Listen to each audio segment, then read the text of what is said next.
அனைவருக்கும் இனிய காலை வணக்கம். ரொம்ப மகிழ்ச்சியான செய்தி. குரூப் 2ஏக்கான நான் இன்டர்வியூ போஸ்டிங்க்கான கவுன்சிலிங் டேட் வந்து அனௌன்ஸ்மெண்ட் பண்ணியிருக்காங்க. மே 15 ஸ்டார்ட் ஆகி ஜூன் 20 வரை வந்து பார்த்திங்கன்னா கவுன்சிலிங் நடைபெற உள்ளது. ஸோ இந்த கவுன்சிலிங்கில் கன்ஃபார்மாக போஸ்டிங் கிடைக்கிறவங்களுக்கு ஒலிம்பியா ஐஏஎஸ் அகாடமி சார்பாக வாழ்த்துக்களை தெரிவித்துக் கொள்கிறோம். இந்த எக்ஸாமில் வராதவங்க இல்லை பார்டரில் நிற்கிறவங்க ஃபீல் பண்ணாமல் அடுத்த எக்ஸாமுக்கு நமக்கு உடனடியாகவே வந்து பார்த்திங்கன்னா ஜூன் மாதம் வந்து குரூப் 2A வந்து நோட்டிஃபிகேஷன் இருக்குது. ஸோ அதை பயன்படுத்திட்டு தொடர்ந்து வந்து உங்களுடைய ப்ரிப்பரேஷனை இன்னும் ஸ்ட்ராங் பண்ணுங்கள். ஸோ தோல்வி என்பது இறுதி இலக்கல்ல, அது வெற்றிக்கான அடுத்த படியாக நினைத்து கொண்டு தொடர்ந்து ப்ரிப்பரேஷன் பண்ணுறதை இன்னும் முழுமையாக வந்து உங்களை ஈடுபடுத்தி கொண்டு ஸ்டார்ட் பண்ணுங்கள். இந்த வீடியோவில் 9ஆம் வகுப்பு சமூக அறிவியல் புதிய புத்தகத்திலிருந்து ஏற்கனவே பார்ட் 1ல் 100 மாதிரி வினாக்களுக்கான விடை குறிப்புகளை பார்த்துருப்பேங்க. அந்த விடை குறிப்புகளை பார்க்காதவங்க டிஸ்கிரிப்ஷனில் அதுக்கான லிங்க் தரப்பட்டுள்ளது, தேவையானவங்க பார்த்துக்காங்க. மேலும் புதிதாக நம்ம சேனலை பார்க்குறவங்க மறக்காமல் சப்ஸ்கிரைப் பண்ணிட்டு அந்த பெல் சிம்பிளை கிளிக் பண்ணிவிடுங்க. நீங்கள் பெல் சிம்பிளை கிளிக் பண்ணால் தான் நாங்கள் தொடர்ந்து அப்லோட் பண்ணுற வீடியோஸ் உங்களுக்கு நோட்டிஃபிகேஷனாக வரும். நிச்சயமாக அப்கமிங்காக வரக்கூடிய குரூப் 4 எக்ஸாமாக இருந்தாலும் சரி, குரூப் 2A எக்ஸாமாக இருந்தாலும் சரி, நம்ம அகாடமி சார்பாக நடத்தக்கூடிய இந்த மாதிரி தேர்விலிருந்து கேட்கக்கூடிய ஒவ்வொரு கேள்வியுமே கண்டிப்பாக பிரதிபலிப்பதற்கு வாய்ப்புகள் இருக்குது. நிச்சயமாக டிஎன்பிஎஸ்சி பேட்டர்னில் சிலபஸ் ரிலேட்டடான இருக்கக்கூடிய மாதிரி வினாக்களாக தான் நம்ம செட் பண்ணிகிட்ருக்கு. தொடர்ந்து அதை தொடர்ந்து வீடியோ வாட்ச் பண்ணியிருக்கிறவங்களுக்கு கண்டிப்பாக தெரியும். அதனால் வீடியோஸை முழுமையாக பாருங்கள். வீடியோ பற்றி எதனா ஃபீட்பேக் இருந்தாலோ இல்லை எதனா டவுட் இருந்தாலோ கமெண்ட் செக்ஷனில் கமெண்ட் பண்ணுங்கள். வாங்க வீடியோஸ்குள்ளே போகலாம். 101வது கேள்வி, தேசிய கட்சி பற்றிய கூற்றுகளில் சரியானது எது? நம்ம ரீசெண்டாக கூட பார்த்திங்கன்னா 2024-23 ப்ரீவியஸ் கொஸ்டின்ஸ், பாலிட்டி கொஸ்டின்ஸ் நம்ம பார்த்துருக்குறோங்க. அந்த வீடியோவில் பார்த்திங்கன்னா ரீசெண்டாக டிஎன்பிஎஸ்சி தேர்வாணையத்தில் என்ன பண்ணிக்கிறாங்கன்னா அரசியல் கட்சிகள் ரிலேட்டடான கொஸ்டின்ஸு ரிப்பீட்டடாக கேட்குறாங்க. ஸோ நமக்கு ஒரு தேசிய கட்சினா என்னென்னு தெரிஞ்சிருக்கணும், ஒரு மாநில கட்சினா என்னென்னு தெரிஞ்சிருக்கணும், அது எவ்வாறு தேசிய கட்சி அங்கீகரிக்கிறாங்க, மாநில கட்சி அங்கீகரிக்கிறாங்கன்றதை முழுமையாக தெரிந்திருந்தால் மட்டும்தான் இந்த மாதிரி கேள்விகள்லாம் நம்ம சரியாக பதில் சொல்ல முடியும். ஃபஸ்ட் கொஸ்டின் என்னென்னா 101வது தேசிய கட்சி பற்றிய கூற்றுகளில் சரியானது. அப்போ 3 கூற்றில் எது சரின்னு பார்க்கலாம். மக்களவை தேர்தலிலோ அல்லது மாநில சட்டசபை தேர்தலிலோ குறைந்தபட்சம் 4 மாநிலங்களில் பதிவான மொத்த செல்ல தகுந்த வாக்குகளில் குறைந்தபட்சம் 6% பெற்றிருக்க வேண்டும். ஒரு கட்சி தேசிய கட்சி அங்கீகரிக்கணும்னா மக்களவை தேர்தலிலோ அல்லது மாநில சட்டசபை தேர்தலிலோ குறைந்தபட்சம் 4 மாநிலங்களில்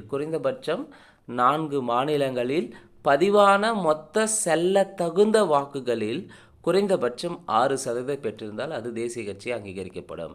2வது கூற்று, மக்களவையில் குறைந்தபட்சம் 2% இடங்களில் வெற்றி பெற வேண்டும். மேலும் குறைந்தபட்சம் 3க்கும் மேற்பட்ட மாநிலங்களிலிருந்து தேர்ந்தெடுக்கப்பட வேண்டும். அப்போ 2வது கூற்று சரியாக இருக்குது. 3வது கூற்று, குறைந்தபட்சம் 3 மாநிலங்களில் மாநில கட்சியாக அங்கீகாரம் பெற்றிருக்க வேண்டுமா? ஒரு தேசிய கட்சின்றது குறைந்தபட்சம் 3 மாநிலங்களில் மாநில கட்சியாக அங்கீகாரம் பெற்றிருக்க வேண்டும். இந்த கூற்று வந்து தவறாக இருக்குது. ஏன்னா குறைந்தபட்சம் 4 மாநிலங்களில் மாநில கட்சியாக இருந்தால் மட்டும்தான் அது தேசிய கட்சியாக அங்கீகரிக்க முடியும்.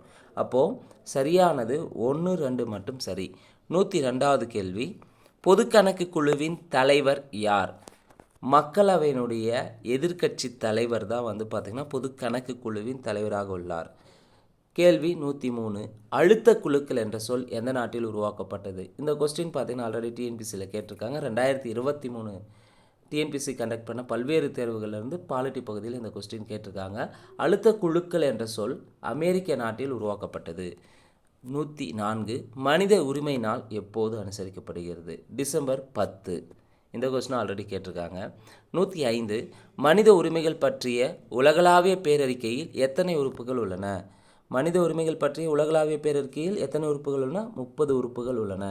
106வது கேள்வி, தற்போதுள்ள அடிப்படை கடமைகள் எத்தனை? தற்போதுள்ள அடிப்படை கடமைகள் 11. 107வது கேள்வி. இந்த கேள்வியை பொறுத்தவரை பாலிட்டி கொஸ்டினில் ரிப்பீட்டடாக கேட்குறாங்க. 107வது கேள்வி. மூத்த குடிமக்கள் மற்றும் பெற்றோர்கள் நலன்கள் பராமரிப்பு சட்டம் இயற்றப்பட்ட ஆண்டு 2007.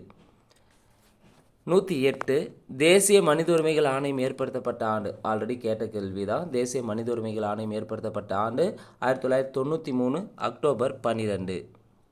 அதே மாநில மனித உரிமைகள் ஆணையம்னு பார்த்தீங்கன்னா 1993 ஏப்ரல் 17 வரும். 109வது கேள்வி. ஐக்கிய நாடுகள் சபை 18 வயது வரையுள்ள அனைவரையும் குழந்தைகள் என மனித உரிமைகள் பிரகடனத்தின் டேஸ் பிரிவில் காணப்படுகிறது. பிரிவு 25வது பிரிவில் காணப்படுகிறது. 110வது கேள்வி. இலவச மற்றும் கட்டாய கல்வி உரிமை சட்டம் இயற்றப்பட்ட ஆண்டு 2009, நடைமுறையானது 2010 ஏப்ரல் 1. போக்சோ சட்டம் இயற்றப்பட்ட ஆண்டு 2012. ஆல்ரெடி கேட்ட கேள்வி தான். குழந்தைகளுக்கான உதவி மையம் 1998. பச்பன் பச்சாவ் அந்தோலன் இளமையை காப்பாற்றும் இயக்கும் அமைப்பின் நிறுவனர் யார்? கைலாஷ் சத்யார்த்தி. கேள்வி 114. 14 வயதுக்குட்பட்ட எந்த குழந்தையும் ஆபத்தான வேலைகளில் ஈடுபடுத்தக்கூடாது என்று குறிப்பிடும் சட்டவிதி 24. கேள்வி 115. 14 வயது நிறைவடையும் வரை இலவச மற்றும் கட்டாய கல்வி அனைத்து குழந்தைகளுக்கும் அளிக்கப்பட வேண்டும் என்று குறிப்பிடும் சட்டவிதி. கட்டாய கல்வினாவே அப்போ 14 வயசு நிறைவடையும் வரை கட்டாய கல்வி வழங்கணும் அப்படின்றது ஆர்டிகிள் 45 சொல்கிறது. தமிழ்நாடு இந்து வாரிசுரிமை திருத்தச் சட்டம் 1989. தமிழ்நாடு இந்து வாரிசுரிமை திருத்தச் சட்டம் இயற்றப்பட்ட ஆண்டு 1989. மத்திய அரசு இந்து வாரிசுரிமை சட்டம் இயற்றிய ஆண்டு. மத்திய அரசு இந்து வாரிசுரிமை சட்டம் இயற்றிய ஆண்டு 2005. 118வது கேள்வி. தகவல் அறியும் உரிமை சட்டம் பற்றிய கூற்றுகளில் சரியானது எது? 3 கூற்று இருக்குது, என்னன்றதை பார்க்கலாம். இந்தியாவில் 2005 அக்டோபர் 12ஆம் நாள் இயற்றப்பட்டது. சரி. தகவல்களை 30 நாட்களுக்குள் வழங்க வேண்டும். சரி. நாட்டின் பாதுகாப்பு மற்றும் உளவுத்துறைகளான எல்லை பாதுகாப்பு படை, மத்திய சேம காவல் படை, உளவுத்துறை பணியகம் ஆகிய அமைப்புகளுக்கு தகவல் அறிவு உரிமை சட்டத்திலிருந்து விலக்கு அளிக்கப்படுகிறது. சரி. அப்போ தகவல் அறிவு உரிமை சட்டம் தொடர்பான கூற்றுகள் சரியானது, அனைத்தும் சரி. 119வது கேள்வி. இது பார்த்திங்கன்னா புக்லேயே கீ ஆன்சர் தப்பாக தந்திருக்காங்க. என்னென்னா ஆர்டிக்கல் 39D வரணும், இங்கே பின்னு கொடுத்துருக்காங்க. ஸ்கூல் புக்கில் சேஞ்ச் பண்ணிக்கோங்க. சரியானது. இரு பாலினருக்கும் சம வேலைக்கு சம ஊதியம் என்பதை உறுதி செய்யும் சட்டப்பிரிவு பார்த்திங்கன்னா ஆர்டிக்கல் 39D. டி தான் வரும், பி வராது. புக்கில் மிஸ்டேக் ஆகிருக்கு. 120வது கேள்வி. ஒரு மனிதனுடைய உரிமை அச்சுறுத்தப்படும் போது ஒவ்வொரு மனிதனுடைய உரிமையும் குறைக்கப்படுகிறது என்று குறிப்பிட்டவர் யார்? ஒரு மனிதனுடைய உரிமை அச்சுறுத்தப்படும் போது ஒவ்வொரு மனிதனுடைய உரிமையும் குறைக்கப்படுகிறது என்று குறிப்பிட்டவர் ஜான் எஃப் கென்னடி. 121. ஒற்றையாட்சி முறைக்கான நாடுகளில் தவறானது எது? ஒற்றையாட்சி முறைக்கான நாடுகளில் தவறானது இங்கிலாந்து, பிரான்ஸு, ஜப்பானெல்லாம் ஒற்றையாட்சியில் வரும். அமெரிக்கா இரட்டையாட்சி முறையில் வரும். ஸோ அப்போது தவறானது ஆப்ஷன் சி தப்பு. 122. இந்திய அரசியலமைப்பில் கூட்டாட்சி முறையின் அம்சங்களில் தவறானது எது? இந்திய அரசியலமைப்பில் பார்த்திங்கன்னா கூட்டாட்சி முறையின் அம்சங்களில் தவறானது ஒற்றை அரசாங்கம், எழுதப்பட்ட அரசியலமைப்பு, நெகிழும் தன்மையற்ற அரசியலமைப்பு, அரசியலமைப்பின் உயர் அதிகாரம். அப்போ இதில் எது கூட்டாட்சி முறையின் அம்சங்கள் தவறானதுன்னா ஒற்றை அரசாங்கம் வராது. அதே கூட்டாட்சி முறையினாவே எழுதப்பட்ட அரசியலமைப்பு, நெகிழும் தன்மையற்ற அரசியலமைப்பு, அரசியலமைப்பின் உயர் அதிகாரம் வரும். அப்போ தவறானது ஆப்ஷன் ஏ. 123. பல்வேறு நாடுகளில் உள்ள நாடாளுமன்றத்தின் பெயர்களை பார்க்கலாம். இஸ்ரேலுடைய நாடாளுமன்றத்தின் பெயர் கெனசட். ஜெர்மனி நாடாளுமன்றத்தின் பெயர் பந்தஸ்டக். டென்மார்க்கின் நாடாளுமன்றத்தின் பெயர் போக்டிங். நார்வேயின் நாடாளுமன்றத்தின் பெயர் ஸ்டார்டிங். ஜப்பானின் நாடாளுமன்றத்தின் பெயர் டயட். இது இல்லாமல் அமெரிக்காவின் நாடாளுமன்றத்துக்கு காங்கிரஸ்னு சொல்லலாம். பிரிட்டனுடைய நாடாளுமன்றத்தின் பெயர் பார்லிமெண்ட்னு சொல்லுவாங்க. ஸோ சரியான விடை 5, 4, 3, 2, 2, 1. ரொம்ப ரொம்ப முக்கியமான ஒரு கேள்வியும் கூட. 124வது கேள்வி பொறுத்துக. ஸோ சட்டமன்ற உறவுகளை பற்றி குறிப்பிடும் விதிகள் பார்த்திங்கன்னா ஆர்டிக்கல் 245 முதல் 255 வரை. சட்டமன்ற உறவுகளை பற்றி குறிப்பிடும் விதிகள் 245 முதல் 255 வரை. நிர்வாக உறவுகளை பற்றி குறிப்பிடும் விதிகள் 256 முதல் 263 வரை. நிர்வாக உறவுகள் பற்றி குறிப்பிடும் விதி 256 முதல் 263. நிதி உறவுகளை பற்றி குறிப்பிடும் விதி பிரிவு 268 முதல் 294. 268 முதல் 294. சட்டமன்ற உறவுனா 245 டு 255. நிர்வாக உறவுனா ஆர்டிகல் 256 டு 263. நிதி உறவுகள்னா 268 முதல் 294. சரியான விடை 1, 2, 3, 4. அடுத்து 125 பொறுத்துக. மத்திய பட்டியலில் எவ்வளோ துறைகள் இருக்குது, மாநில பட்டியலில் எவ்வளோ துறை இருக்குது, பொதுப்பட்டியலில் எவ்வளோ துறை இருக்குது, இது ஆல்ரெடி கேட்டிருக்காங்க. ஸோ மத்திய பட்டியலில் 100 துறைகள் காணப்படுகிறது. மாநில பட்டியலில் 61 துறைகள் காணப்படுகிறது. பொதுப்பட்டியலில் 52 துறைகள் காணப்படுகிறது. சரியான விடை ஆப்ஷன் டெல்லி. 126வது கேள்வி. கூற்று 1, கூற்று 2. கூற்று 1, மொத்த தேசிய மகிழ்ச்சி என்னும் பதத்தை பூட்டானின் 4ஆம் அரசரான ஜிக்மே சிங்கே வான்சோ அவர்களால் 1971 உருவாக்கப்பட்டது. முதல் கூற்று சரியானா தப்பு. 1970ன்னு தந்திருப்பாங்க ஸ்கூல் புக்ஸில், இங்கே 71 இருக்குது. அப்போ முதல் கூற்று தவறு. 2, பூட்டான் அரசின் அரசமைப்பில் இடம்பெற்றுள்ள மொத்த தேசிய மகிழ்ச்சி குறியீடு எனும் கருத்து ஜூலை 18, 2007 நடைமுறைப்படுத்தப்பட்டது. ஸோ இந்த 2வது கூற்று சரியானா 2வது கூற்றும் தவறு. ஏன்னா ஜூலை 18 2008 வந்து தான் பார்த்தீங்கன்னா நடைமுறைப்படுத்தியிருப்பாங்க. இங்கே 18 ஜூலை 18 2008. அப்போ கூற்று 1, 2 தவறு. 127வது கேள்வி. உள்ளாட்சி அமைப்புகளின் தந்தை என்று அழைக்கப்படுபவர் யார்? உள்ளாட்சி அமைப்புகளின் தந்தை என்று அழைக்கப்படுவர் ரிப்பன் பிரபு. 128வது கேள்வி. மாகாணங்களில் தன்னாட்சியை ஏற்படுத்திய சட்டம் எது? சரியான விடை இந்திய அரசு சட்டம் 1935. மாகாணங்களில் தன்னாட்சியை ஏற்படுத்திய சட்டம் இந்திய அரசு சட்டம் 1935. 129வது கேள்வி. டேஸ் ஆம் ஆண்டு உள்ளாட்சி அமைப்புகளை அறிமுகம் செய்ததன் மூலம் இந்தியர்களுக்கு சுதந்திரத்தின் சுவையை அறிமுகப்படுத்திய ரிப்பன் பிரபு. எப்போனா 1882ஆம் ஆண்டு. கேள்வி 130. உள்ளாட்சி அமைப்புகள் என்ற முறையின் கருத்துருவாக்கம் 1957ஆம் ஆண்டு முதல் 1986ஆம் ஆண்டு வரை எத்தனை முக்கிய குழுக்களின் உருவாக்கம் மற்றும் அவற்றின் முயற்சியினால் நடைமுறைப்படுத்தப்பட்டது? 4 முக்கிய குழுக்களின் உருவாக்கம் மற்றும் அவற்றின் முயற்சியினால் நடைமுறைப்படுத்தப்பட்டது. கேள்வி 131. பொருந்தாத இணை எதுன்னு கேட்டிருக்காங்க.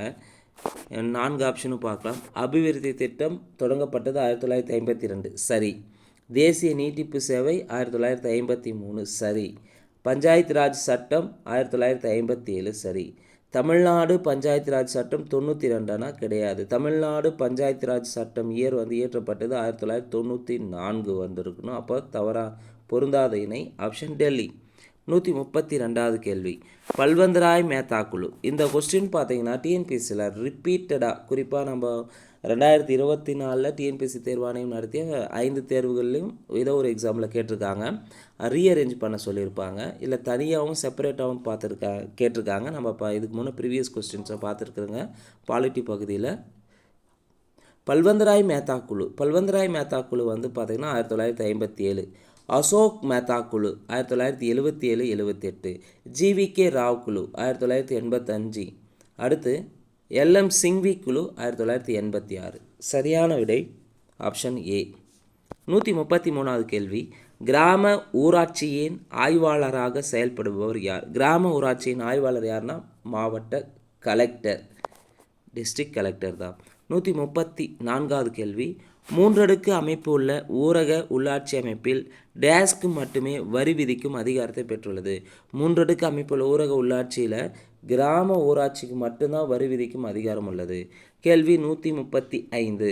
மதராஸ் கிராம பஞ்சாயத்து சட்டம். மதராஸ் கிராம பஞ்சாயத்து சட்டம் இயற்றப்பட்ட ஆண்டு 1950.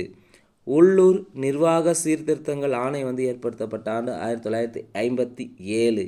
மதராஸ் பஞ்சாயத்து சட்டம் இயற்றப்பட்ட ஆண்டு 1958. மதராஸ் கிராம பஞ்சாயத்து சட்டம்னா 1950. மதராஸ் பஞ்சாயத்து கிராமம் இல்லாமல் வெறும் மதராஸ் பஞ்சாயத்து சட்டம்னா 1958 வரும். கிராமம் இருந்தால் 50, கிராமம் இல்லைன்னா 58. மதராஸ் மாவட்ட வளர்ச்சி கவுன்சில் சட்டம் அதுவும் 1958 தான்.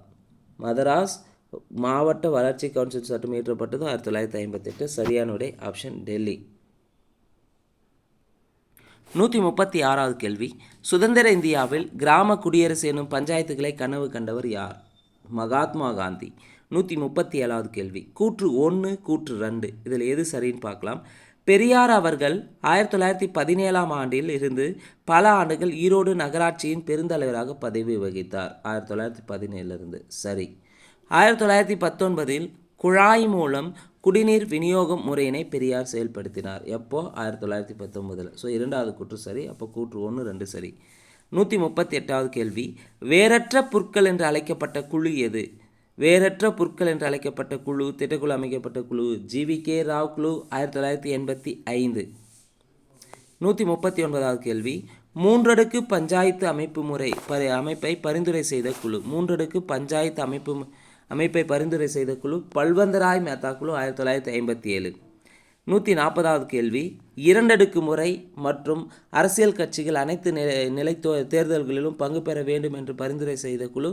இரண்டு அடுக்கு முறையையும் அரசியல் கட்சிகள் அனைத்து நிலை தேர்தல்களிலும் பங்கு பெற வேண்டும் என்ற பரிந்துரை செய்த குழு அசோக் மேத்தா குழு 1977-78. 141வது கேள்வி, 73வது மற்றும் 74வது அரசமைப்பு திருத்தச் சட்டங்கள் 1992 பரிந்துரை செய்த குழு. 73வது மற்றும் 74வது அரசமைப்பு திருத்தச் சட்டங்களை 1992 பரிந்துரை செய்த குழு எதுன்னு பார்த்தீங்கன்னா LM சிங்வி குழு 1986. அப்போ LM சிங்வி குழு என்ன பண்ணியிருக்காங்க? 73வது 74 அரசமைப்பு திருத்தச் சட்டங்களை பரிந்துரை செஞ்சுருக்கோம். 142வது கேள்வி, பொருளாதார மேம்பாட்டிற்கான குறியீடுகளில் தவறானது எது? நிகர நாட்டு உற்பத்தி, தனிநபர் வருமானம், மொத்த நாட்டு உற்பத்தி, மனிதவள மேம்பாட்டு குறியீடு. அப்போது பொருளாதார மேம்பாட்டின் குறியீடுகளில் தவறானது பார்த்திங்கன்னா மொத்த நாட்டு உற்பத்தி GDP தவறானது.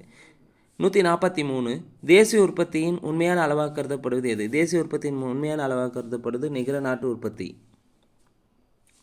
வாங்கும் திறன் சமநிலை அடிப்படையில் இந்தியா எத்தனாவது பெரிய பொருளாதார நாடாக உள்ளது? வாங்கும் திறன் சமநிலை அடிப்படையில் இந்தியா 3வது பெரிய பொருளாதார நாடாக உள்ளது. முதலிடத்தில் சீனா, 2வது அமெரிக்கா உள்ளது.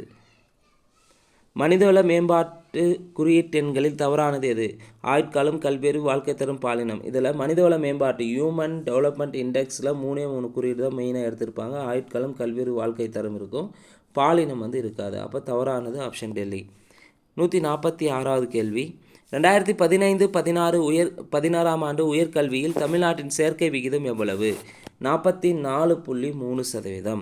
147வது கேள்வி, தமிழகத்தில் 2017ஆம் ஆண்டு ஜூலை 31ஆம் தேதி வரை நிறுவப்பட்ட சூரிய அமைப்புகளின் மூலம் பெற்ற மின்திறன் அளவு 1687 மெகாவாட். காடுகள், ஏரிகள், ஆறுகள் மற்றும் வன உயிர்கள் மற்றும் இயற்கை சூழலை பேணவும் மேம்படுத்தவும் அனைத்து உயிரினங்களையும் பாதுகாக்கவும் இந்தியாவில் உள்ள ஒவ்வொரு குடிமகனும் கடமைப்பட்டுள்ளனர் என்று குறிப்பிடும் விதி ஆர்டிகல் 51G.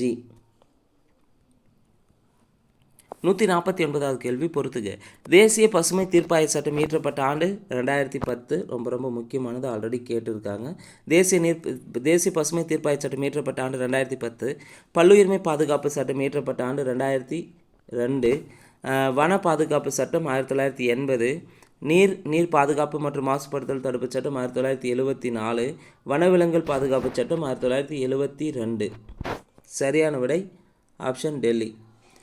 150வது கேள்வி, ஆன் அன்சர்டைன் க்ளோரி என்ற நூலின் ஆசிரியர் யார்? ஆன் அன்சர்டைன் க்ளோரி என்ற நூலின் ஆசிரியர் அமர்த்தியா சென். கேள்வி 151, உழைப்பாளர் குழுவை கணக்கிடுதல் சரியான வயது என்று.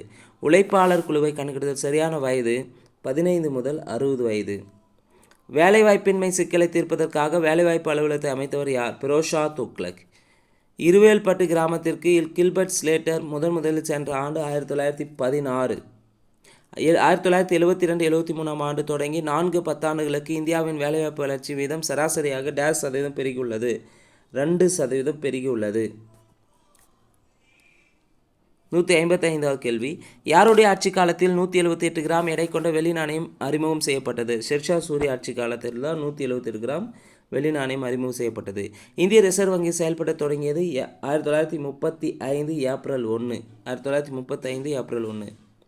பொருந்தாத இணை எதுன்னு கேட்டிருக்காங்க. இங்கிலாந்து பவுண்டு, ஐரோப்பிய ஒன்றியம் யூரோ, கனடா டாலர், ஜப்பான் ரியால். வருமானம் ரியால் சவுதி அரேபியாவுக்கு வரும். அப்போ ஜப்பான் இங்கே பொருந்தாது ஆப்ஷன் டெல்லி. பொறுத்துக.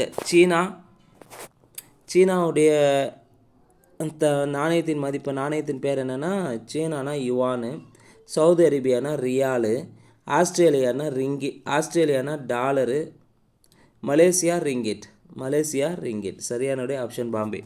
159வது கேள்வி. இந்தியாவில் டேஸில் தான் முதலில் ₹1 மற்றும் ₹2 நோட்டுகள் தயாரித்து வெளியிடப்பட்டன. இந்தியாவில் முதல் முறை எப்போ ரூபாய் நோட்டுகள் ₹1 ₹2 நோட்டு தயாரித்தாங்கன்னா 1917. 160வது கேள்வி. பயிர் செய்யப்படும் மொத்த பரப்பளவில் பாசன வசதி பெற்ற பரப்பளவு 57%. மறைநீர் எனும் பதம் டேஸாம் ஆண்டு டோனி ஆலன் என்பவரால் அறிமுகம் செய்யப்பட்டது. மறைநீர் எனும் பதம் 1990ஆம் ஆண்டு அறிமுகம் செய்யப்பட்டது.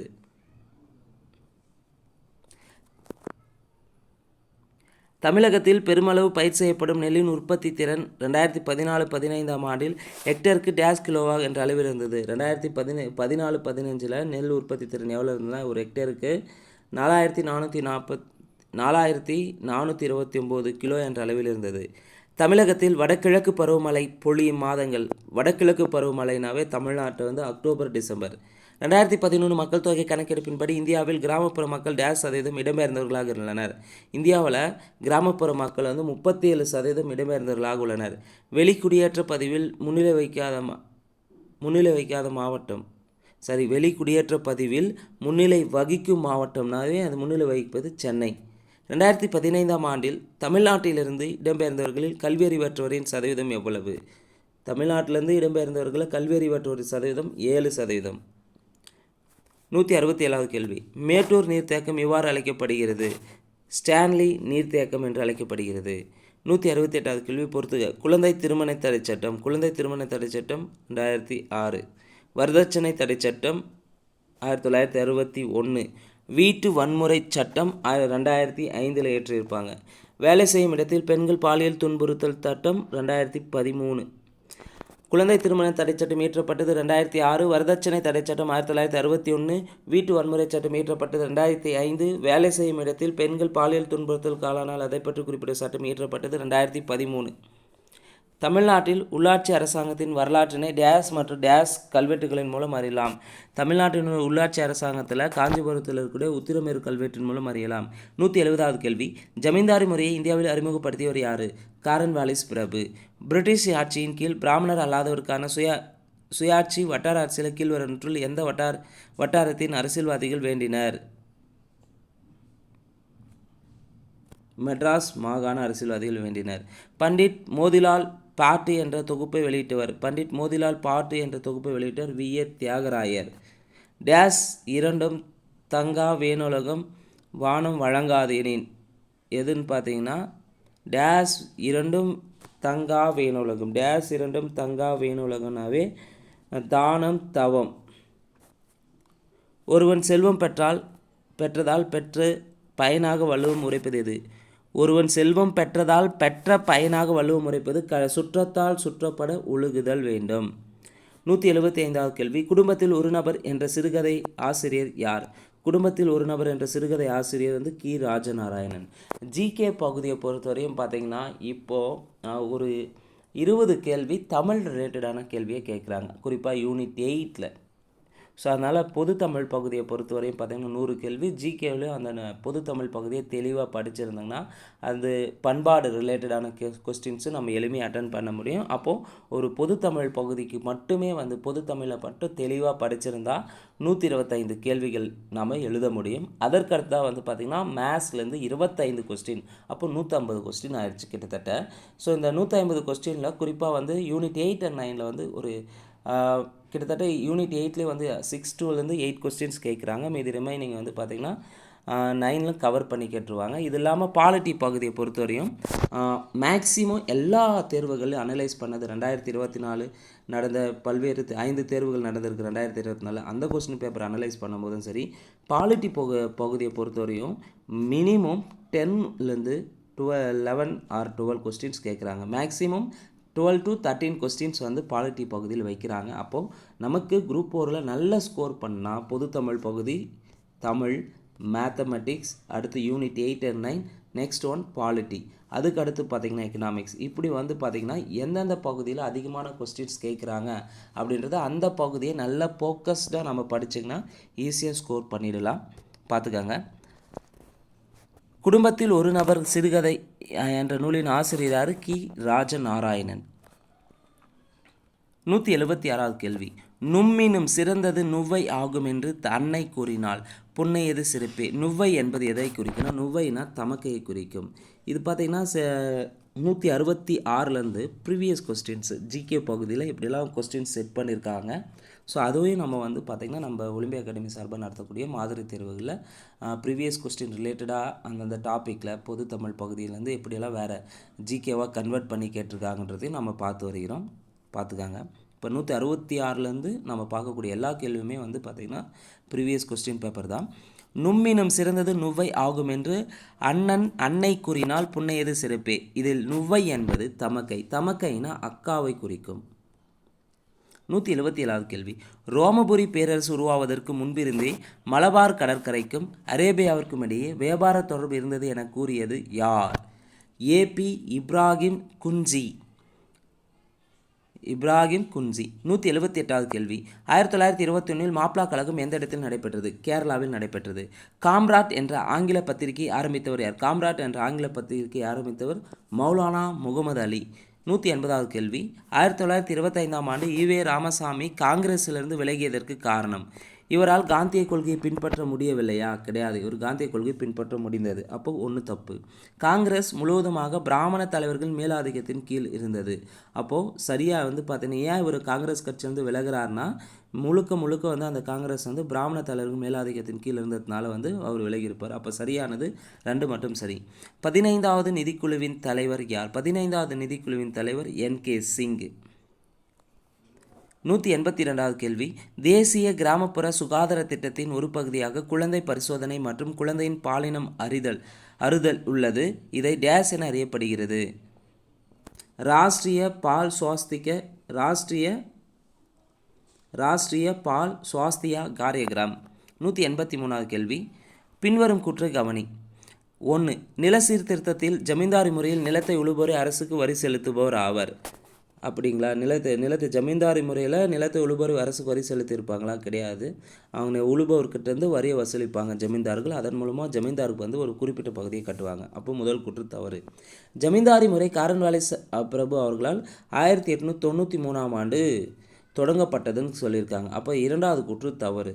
ஸோ ஜமீன்தாரி முறையை ஏற்படுத்துறது காரன்வாலிஸ் தான். எப்போனா 1793 வந்து ஏற்படுத்தியிருப்பார். அப்போ 2வது கூற்று தவறாக இருக்குது. 3வது கூற்று ஜமீன்தார் நிலத்தின் சொந்தக்காரர். ஜமீன்தார் தான் நிலத்தின் சொந்தக்காரர் இருந்திருப்பார். சரி. 4. ஜமீன்தாரி முறை வங்காளம், பீகார், ஒரிசா மற்றும் வாரணாசியில் அறிமுகப்படுத்தப்பட்டது. சரி, இது புக்கில் தான் எடுத்துருக்காங்க. அப்போ கேள்வி என்னென்னா சரியானது மேலே கண்டவற்றில் எவை சரியான கூற்றுன்னு கேட்டிருக்காங்க. 3, 4 மட்டும்தான் சரியாக இருக்குது. 184வது கேள்வி. மத்திய மாநில அரசுகளால் வசூலிக்கப்படும் வரிகளில் சிலருக்கே கொடுக்கப்பட்டுள்ளன. 1. சுங்கவரி. 2. விவசாய நிலத்தின் மதிப்பு வரி, கலால் வரி, விவசாய நிலத்தின் சொத்து மீதான வரி. இவற்றுள் மத்திய அரசால் வசூலிக்கப்படும் வரிகளை குறியீடுகளை பயன்படுத்தி தெரிவு செய்க. மத்திய அரசால் வசூலிக்கப்படும் வரிகள் எது? சுங்கவரி 1 குறியீடு 1ஆவதும், கலால் வரி 3வது குறியீடு. இது வந்து மத்திய அரசால் வந்து வசூலிக்கக்கூடிய வரிகளில் இருக்குது. அப்போ சரியானது 1, 3. 185வது கேள்வி. அடிப்படை கடமைகளை பற்றிய கீழ்காணப்படும் வாக்கியங்களில் எவை தவறானவைன்னு கேட்டிருக்காங்க. 4 ஆப்ஷனில் எது தவறுன்னு பார்க்கலாம். இந்திய அரசியல் சாசனத்தின் 10 அடிப்படை கடமைகளை அறிமுகப்படுத்த சொரன் சிங் குழு பரிந்துரைத்ததா? ஸோ அடிப்படை கடமைகள் தொடர்பாக அமைக்கப்பட்ட குழுனாவே அது சொரன் சிங் கமிட்டி தான். அவங்க வந்து பார்த்திங்கன்னா 10 அடிப்படை கடமைகளை அறிமுகப்படுத்த வந்து பரிந்துரைப்பாங்கன்னா கிடையாது. 8 அடிப்படை கடமைகளை வந்து பரிந்துரைச்சிருப்பாங்க. அப்போதைய அரசு கூடுதலாக 2 ஆட் பண்ணி 10 அடிப்படை கடமைன்னு சேர்த்துருப்பாங்க. தற்போது அடிப்படை கடமைகள் 11 இருக்கும். அப்போ முதல் கூற்று தவறு. 2 சரி. அப்போங்க எது தவறானவன்னு கேட்டிருக்காங்க. தவறானது ஆப்ஷன் ஏ தான் தவறு, அடிப்படை கடமைகள். அதே மற்ற 3 ஆப்ஷன் சரியாக இருக்குது. இந்திய அரசியல் சாசனத்தில் உள்ள அடிப்படை கடமைகள் கருத்து சோவியத் நாட்டிலிருந்து எடுக்கப்பட்டது. சரி. அடிப்படை கடமைகள் 42வது திருத்தல் சட்டம் அறிமுகப்படுத்தியது. எஸ். அடிப்படை கடமை 42வது அமெண்ட்மெண்ட்டு 1976 ஏற்படுத்தியிருப்பாங்க. அவை சட்டத்தால் செயல்படுத்தப்படுகின்றன. சரி. அப்போ தவறானது ஆப்ஷன் ஏ மட்டும்தான் தவறாக இருக்குது. 186வது கேள்வி. இந்திய அரசியலமைப்பில் அரசு வழிகாட்டு நெறிமுறை கொள்கைகளை உட்படுத்தியதன் முக்கிய நோக்கம் என்னன்னு பார்த்தீங்கன்னா மக்கள் நல அரசு தான் காரணமாக உள்ளது. 187வது கேள்வி. இந்திய பாராளுமன்றத்தில் தனி உறுப்பினர் மசோதா கூற்றுப்படி ரீசன் தனி உறுப்பினர் மசோதா நோட்டீஸ் அதன் நோக்கங்கள் காரணங்கள் மற்றும் குடியரசுத் தலைவரின் அனுமதியுடன் அளிக்கப்பட வேண்டும். சரி. எஸ். அரசாங்க மசோதாக்கள் போலவே தனிநபர் உறுப்பினர் மசோதா நிறைவேற்றப்படும். அப்போது ஆர் மற்றும் எஸ் இரண்டும் சரியாக உள்ளன. 188வது கேள்வி, அரசின் நெறிமுறை வழிகாட்டும் கொள்கைகள் பற்றிய கீழ்காணும் வாக்கியங்களை கவனிக்கவும். டிபிஎஸ்பி பற்றி ரிலேட்டடாக கேட்டிருக்காங்க. 1. அரசின் நெறிமுறை வழிகாட்டு கொள்கை நேரடி ஆதாரம் இந்திய அரசு சட்டம் 1935 வழங்கிய அறிவுறுத்தல்கள் ஆகும்.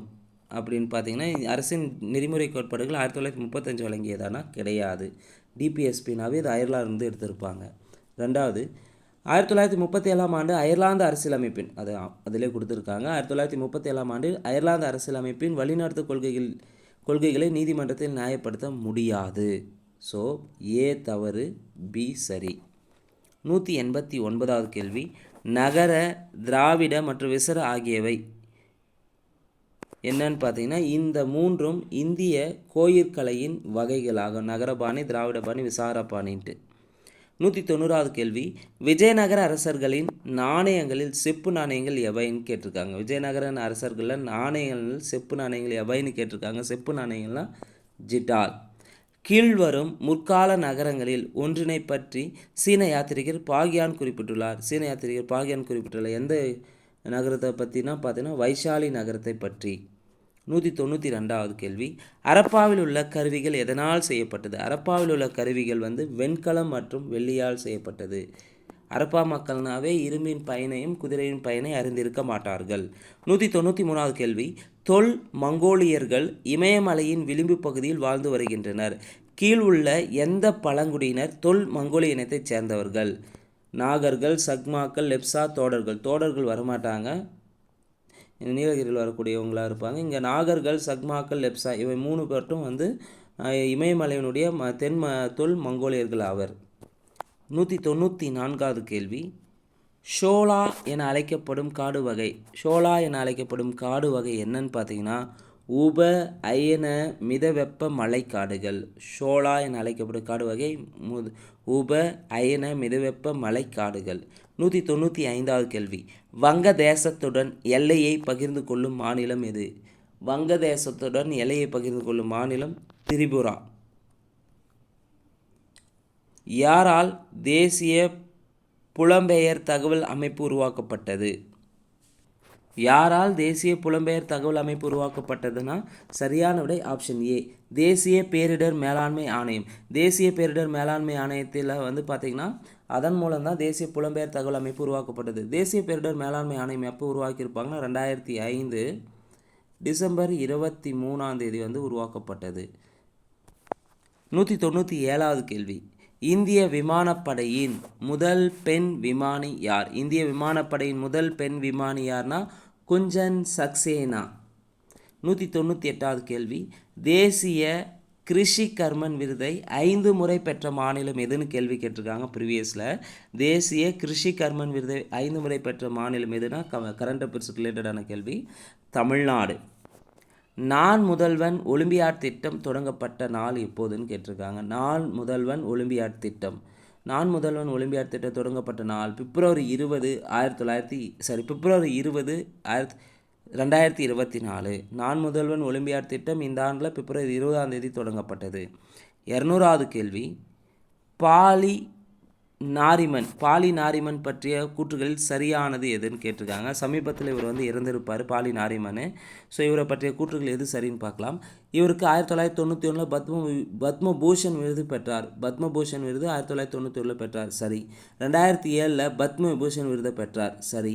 1999 மாநிலங்களவை உறுப்பினராக பதவி வகித்தார், சரி. பீஷ்ம பிதாமகன் என்று அழைக்கப்படுகிறார், சரி. ஸோ பாலி நாரிமனை பற்றிய கூற்றுகள் சரியானதுன்னா அனைத்துமே சரி. பாலி நாரிமனுக்கு பத்மபூஷன் விருது 91லும் பத்ம விபூஷன் விருது 2007லும் மாநிலங்களவை உறுப்பினர் ஒரு பதவி 99 வழங்கியிருப்பாங்க. இவர் பீஷ்ம பிதாமகன் என்று அழைக்கப்படுகிறார். ஸோ இந்த வீடியோவில் ரிமைனிங் இருந்த 100 கேள்விகளை நம்ம பார்த்துருக்குறோங்க. நிச்சயமாக அப்கமிங்காக வரக்கூடிய எல்லா போட்டித் தேர்வுகளும் ஒலிம்பியா ஏஎஸ் அகாடமி சார்பாக நடத்தக்கூடிய மாதிரி தேர்வுகள் மற்றும் அது தொடர்பான விளக்க குறிப்புகள் வந்து உங்களுக்கு பயனுள்ளதாக இருக்கும். தொடர்ந்து நீங்கள் வாட்ச் பண்ணுறவங்களுக்கு நிச்சயமாக வந்து அப்கமிங்கே எழுதக்கூடிய குரூப் 1 எக்ஸாமுக்கும் குரூப் 2 எக்ஸாமுக்கும் எத்தனை கேள்விகள் நம்மளுடைய டெஸ்ட் பேப்பர்லேருந்து பிரதிபலிச்சிருக்கு, ரிப்பீட்டடாக கேட்டிருக்காங்க அப்படின்றத நம்ம மெயின் எக்ஸாம் முடித்த பிறகு பார்க்கலாம். ஸோ இந்த வீடியோ உங்களுக்கு பிடிச்சிருந்தா லைக் பண்ணுங்கள், கமெண்ட் பண்ணுங்கள். மறக்காமல் டிஎன்பிஎஸ்சி எக்ஸாமுக்கு ப்ரிப்பேர் பண்ணுற உங்கள் ஃப்ரெண்ட்ஸ்க்கு ஷேர் பண்ணுங்கள். நன்றி, வணக்கம்.